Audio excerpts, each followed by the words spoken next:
কষ্ট করার দরকার নাই, এদিকে চলে আসেন আপনারা, এদিকে চলে আসেন আপনারা।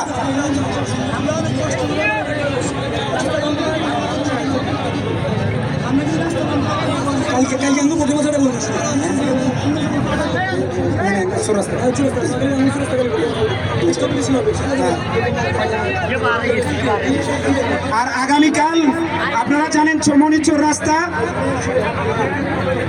প্রতিবাদ মিছিল আছে, আমাদের বিক্ষোভ মিছিল আছে নোয়াখালী বিভাগের আন্দোলনে। শুনেন এখানে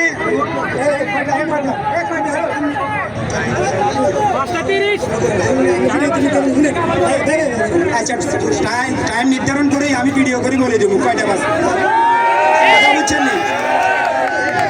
আর জসিম ভাই, শিফন ভাই সবাই আয়োজন করছে এত বড় একটা প্রোগ্রাম, আপনারা জানেন আসলে কষ্ট হয়েছে, আপনারা অনেক কষ্ট করছেন, করছেন না? কি লেগে কষ্ট করছেন? পুরো বাংলাদেশের দেখা দিবার লাগে আমরা